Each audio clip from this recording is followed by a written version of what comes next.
Hello, in this video I want to talk about coercive financial control.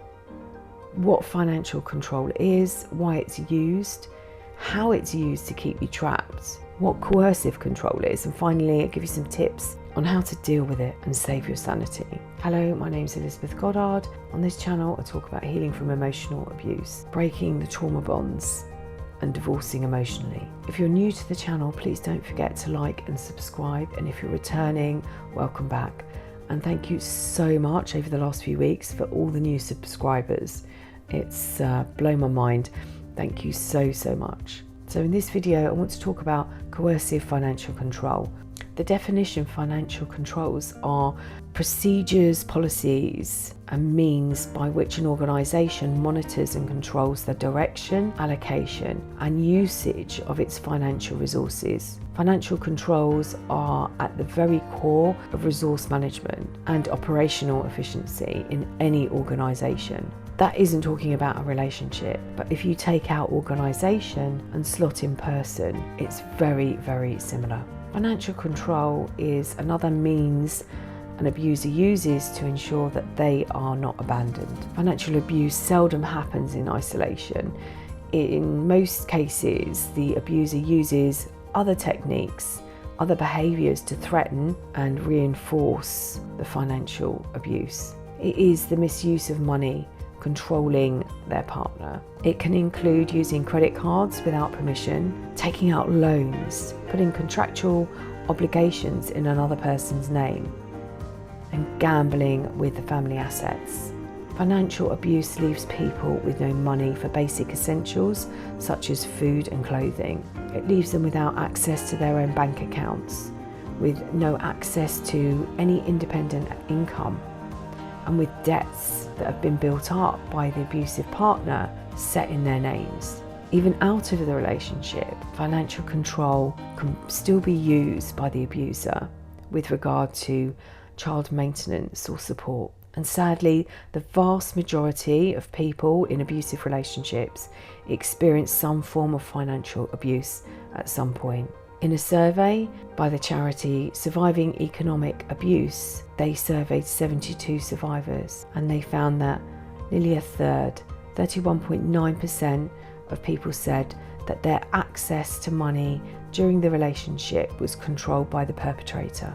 A quarter of them said that their partner did not let them have money for essentials during the relationship. A third had to give up their home as a result of the abuse or leaving the relationship, and 9 found themselves homeless as a result of leaving. 43.1% of respondents said that they were in debt as a result of the abuse, and over a quarter regularly lost sleep through worrying about debt. 56.1% of the sample who had left the relationship felt that the abuse had impacted their ability to work, and over 2/5 of all respondents felt the abuse had negatively impacted their long-term employment prospects and earnings. Manipulation of money and other economic resources is one of the most prominent forms of coercive control, depriving women of material means needed for independence, resistance and escape. It's a barrier to leaving. Lack of access to economic resources is the reason why many women feel that they have no choice but to stay with their abuser. Economic barriers to leaving can result in people staying with abusive partners for longer and in experiencing greater danger, injuries and even death as a result. A barrier to an independent life. The economic abuse doesn't rely on physical proximity. It can continue after the separation. People are often left in debt, and the lack of financial security impacts on their ability to rebuild their lives after leaving. Those statements are from Women's Aid, and I will put the links in the description box below. Financial abuse is an aspect of coercive control, a pattern of controlling, threatening, degrading behaviour that restricts a victim's freedom. Coercive control is described as an act or a pattern of assault carried out through forms of threat, humiliation, and intimidation. Coercive control is emotional abuse. it is used to harm, punish and frighten the victim. This form of behaviour is used to make the victim dependent on the abuser, isolating them from friends and family, exploiting them and depriving them of their independence, regulating their everyday behaviour.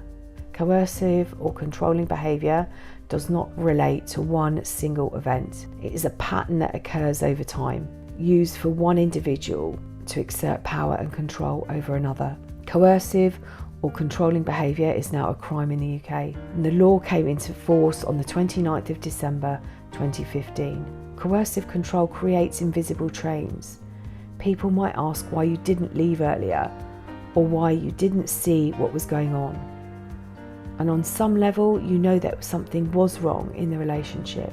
However, during the cycle of abuse, there was a point where you lost who you were, and your focus was more on protecting the relationship than protecting yourself. Some examples of coercive control or coercive behaviour are isolating you from friends and family, monitoring your time, monitoring you via online communication tools or spyware, taking control over aspects of your everyday life, such as where you can go, who you can see, what you can wear, when you can sleep, depriving you of access to support services, such as medical services, repeatedly putting you down, telling you you're worthless, humiliating, degrading and dehumanizing you, controlling your finances, making threats or intimidating you. Financial abuse is an aspect of coercive control. This is about power, and they need to control everything. Their insecurities and fear of abandonment mean that money is a weapon to be used against you to protect them. Everything is a transaction. They don't understand the word unconditional. They might be generous in giving presents.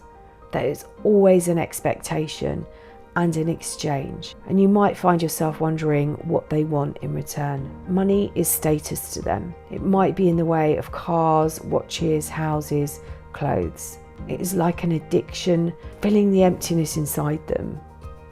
They flaunt their money, and to the outside world, they are generous, giving people. It is only the people in their tribe that understand the truth. They will steal from you, and they don't understand that this isn't okay. What is yours is theirs, but what is theirs is theirs. If it's not tied down, it belongs to them.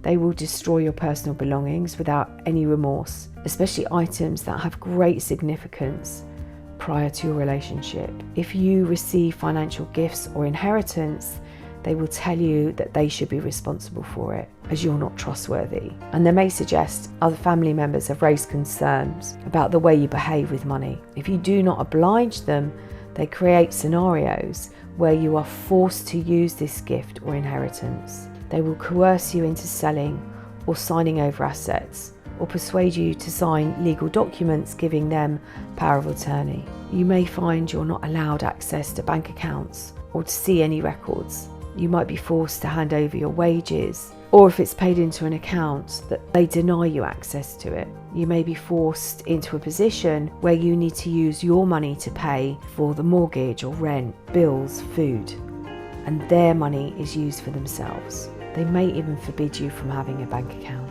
You might find that all the bills or credit cards and debts are in your name, whereas the assets are in their name. They might increase debt without agreement or knowledge, ruining your credit rating and your ability to get credit in the future. They devalue you over money, telling you that you aren't any good with it, spending their money on themselves. They use coercive techniques where you have to beg for money for food, clothes, and even personal hygiene. And they force you into a position of having financial dependence upon them. So how does financial control affect you as the victim over time? Financial control creates the effect of living in fear, living in fight and flight, fawn and freeze, always wondering how you're going to pay the next bill or afford your rent or buy food. Your self-esteem is non-existent and you believe you are not worthy of anything. You feel trapped, and that is exactly what this is used for, forcing you into a position that you are reliant on the other person and dependent on them for everything. It's also important to remember financial abuse can be used after the relationship has ended, and this can be through child support payments or spousal maintenance. They may withhold payments or reduce them. They may claim they don't have the resources to pay them. They might constantly change the day the payment's due, or they're constantly late with payments. Money is very important to them. As I said at the start, it is power for them, and it's more than likely that you're discovering this after the relationship has ended. But if you're in the relationship wondering how you get out of this mess, go and find some support.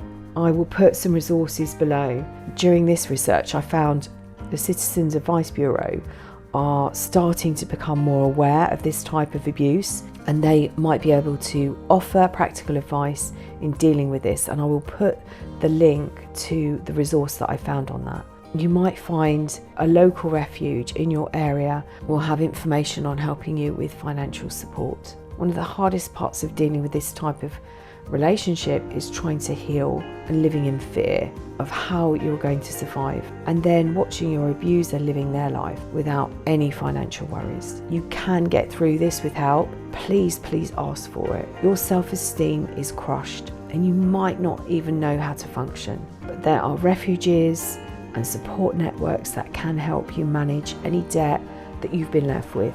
I hope you found this video useful. There are people out there that will be able to assist you. I'll put some links below. It might be worth speaking to your local refuge, because they don't just help people find accommodation, emergency accommodation.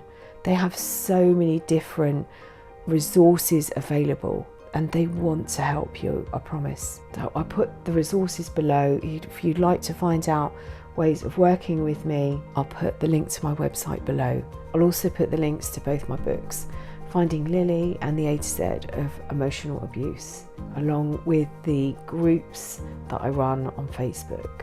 Please don't forget to like and share the video, and I'm sending you loads and loads and loads of love.